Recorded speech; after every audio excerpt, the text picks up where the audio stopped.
আধুনিক, নিরাপদ ও শিক্ষার্থী বান্ধব ক্যাম্পাস বিনির্মাণে 10 দফা ইশতেহার ঘোষণা করেছে ডাকসু নির্বাচনে জাতীয়তাবাদী ছাত্রদল সমর্থিত আবিদ হামিদ মায়েদ প্যানেল। শিক্ষা ও গবেষণাকে প্রাধান্য দিয়ে সাইবার বুলিং বন্ধ সহ নারীদের জন্য নিরাপদ ক্যাম্পাস গড়ার অঙ্গীকারও ছাত্রদলের। বিস্তারিত জানাচ্ছেন ফরহাদ ইবনে মালিক। কড়া নাড়ছে ঢাকা বিশ্ববিদ্যালয় ছাত্র সংসদ ডাকসুর নির্বাচন। প্রচারণায় সবাই যখন ব্যস্ত, তখন প্রথম প্যানেল হিসেবে নির্বাচনে ইশতেহার ঘোষণা করে ছাত্রদল সমর্থিত আবিদ হামিদ মায়েদ প্যানেল। কলাভবনের ঐতিহাসিক বটতলায় প্রতিশ্রুতি নয়, পরিবর্তনেই প্রতিজ্ঞাবদ্ধ এই স্লোগানে 10 দফা ইশতেহার ঘোষণা করেন প্যানেলের ভিপি প্রার্থী আবিদুল ইসলাম খান। 10টি ইশতেহারের মধ্যে প্রথমেই প্রাধান্য পায় শিক্ষা ও গবেষণা। এরপর আসে নারী শিক্ষার্থীদের জন্য নিরাপদ ক্যাম্পাস নিশ্চিতের অঙ্গীকার, আছে নারীদের স্বাস্থ্য সুরক্ষার বিষয়। শিক্ষা ও গবেষণাকে প্রাধান্য দিয়ে আধুনিক, আনন্দময় ও সমাজযোগ্য নিরাপদ ক্যাম্পাস গড়ে তোলা, নারী শিক্ষার্থীদের জন্য নিরাপদ ক্যাম্পাস ও নারীর স্বাস্থ্য সুরক্ষা ও সক্ষমতা বৃদ্ধি। এর মাঝে আছে নারী শিক্ষার্থীদের পোশাকের স্বাধীনতা, যৌন হয়রানি প্রতিরোধ এবং সর্বোচ্চ সামাজিক মর্যাদা নিশ্চিত করুন। শিক্ষার্থীদের জন্য মানসম্মত স্বাস্থ্যসেবা নিশ্চিতে অঙ্গীকারবদ্ধ ছাত্রদল। পরিবর্তন আনতে চায় কারিকুলাম আর অবকাঠামোতেও।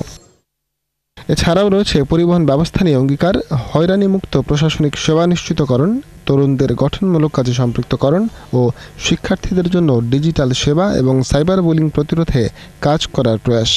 ইশতেহারে বর্জ্য ব্যবস্থাপনা ও পরিবেশ সংরক্ষণে গুরুত্বপূর্ণ উদ্যোগ নেবার পাশাপাশি কার্যকর ডাকসু বিনির্মাণে ভূমিকা রাখারও অঙ্গীকার করে ছাত্রদল। আমাদের এই নির্বাচনী ইশতেহার সম্মিলিতভাবে এমন একটি ক্যাম্পাস গড়ে তোলার প্রত্যয়, যেখানে সকলের শিক্ষা, স্বাস্থ্য, নিরাপত্তা, মর্যাদা, গবেষণা, ক্যারিয়ার উন্নয়ন, সাংস্কৃতিক বিকাশ ও গণতান্ত্রিক অধিকার প্রতিষ্ঠার পূর্ণ নিশ্চয়তা থাকবে। ইশতেহার ঘোষণায় ছিলেন ছাত্রদল সভাপতিও। ঘোষিত ইশতেহারকে যুগ উপযোগী উল্লেখ করে ছাত্রদল সভাপতি জানান, শিক্ষার্থী বান্ধব ক্যাম্পাস বিনির্মাণে সবসময় সোচ্চার ছাত্রদল। আবিদ হামিদ মায়েদ পরিষদ জয়ী হয়, আমরা বিশ্বাস করছি যে বাংলাদেশের ইতিহাসে সবচেয়ে সেরা বেশ কিছু সিদ্ধান্ত ঢাকা বিশ্ববিদ্যালয় বাস্তবায়ন হবে এবং সেই সিদ্ধান্ত বাস্তবায়ন করার মতো যোগ্যতা, সক্ষমতা আবিদ মায়েদ হামিদ এদের রয়েছে। ঢাকা বিশ্ববিদ্যালয়ের সাংস্কৃতিক বিকাশ ও গণতান্ত্রিক অধিকার প্রতিষ্ঠায় সব সময় কাজ করবে বলেও প্রতিশ্রুতি দেয় জাতীয়তাবাদী ছাত্রদল। ফরহাদ ইবনে মালিক, ৭১, ঢাকা।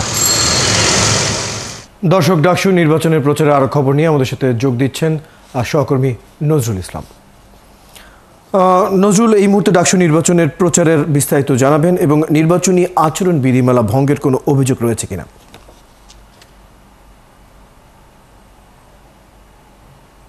আমাদেরকে যে কমিটমেন্টটা দিয়েছিলেন সেটা এখনো বাস্তবায়ন হয়নি, ফলে আন্দোলনরত ছাত্ররা তারা একটা মিছিল বের করে ডিএমপি কমিশনের দিকে যে তাদের বর্তমান আপডেট না হলে আমরা আরো এক্সট্রিমিজমের দিকে যাব, এটা আলটিমেটাম তারা হল সংসদ নির্বাচনের প্রচারণার তৃতীয় দিন চলমান রয়েছে।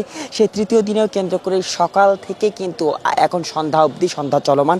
এখন অবধি কিন্তু বিভিন্ন ছাত্র সংগঠনের যে প্যানেল রয়েছে তারা তাদের অভিযোগ, দাবি দাওয়াগুলো দিয়েছেন। একটু আগেও একটি বাংলাদেশ ইসলামী ছাত্র শিবিরের যে প্যানেল রয়েছে তারাও কিন্তু গণমাধ্যমের মুখোমুখি হয়ে তাদের যে দাবি দেওয়া অভিযোগ সেটি তুলে ধরেছেন। এবং সে সাথে আপনাকে জানিয়ে রাখতে চাই যে একটু আগে আপনি দেখছিলেন যে সহকর্মী ফরহাদ আহমেদের যে মালিকের যে রিপোর্টটি, যে সকালে কিন্তু জাতীয়তাবাদী ছাত্র দল সমর্থিত যে প্যানেলটি রয়েছে তারা কিন্তু তাদের যে ডাকসু ইলেকশনের ইশতেহার সেটি আসলে ইশতেহার প্রদান করেছে গণমাধ্যমের সামনে। এবং একই সাথে যদি বলে রাখতে চাই যে এই তৃতীয় দিনে ঢাকা বিশ্ববিদ্যালয় ক্যাম্পাসে কিন্তু সেই গতকাল যথারীতি কিন্তু নির্বাচনী যে আমেজ ঢাকা বিশ্ববিদ্যালয়ের মধুর ক্যান্টিন, কার্জন হল থেকে শুরু করে টিএসসি ক্যাফেটেরিয়া, টিএসসি মল এবং মল চত্বর, হাকিম চত্বর সহ অপরাজয়ের বাংলা থেকে বটতলা এবং রেজিস্ট্রার ভবন থেকে থেকে প্রশাসনিকভাবে সব জায়গাতেই কিন্তু বিভিন্ন ছাত্র সংগঠন এবং প্যানেলের যে আনাগোনা এবং শিক্ষার্থী ভোটারদের সাথে ভোট আদান প্রদানের যে বিষয়টি তারা কুশল বিনিময় করছেন, ব্যালট নাম্বার জানাচ্ছেন, ভোট কিভাবে দেওয়া হবে, কাকে প্রতিনিধি বাছাই করবে শিক্ষার্থী ভোটাররা,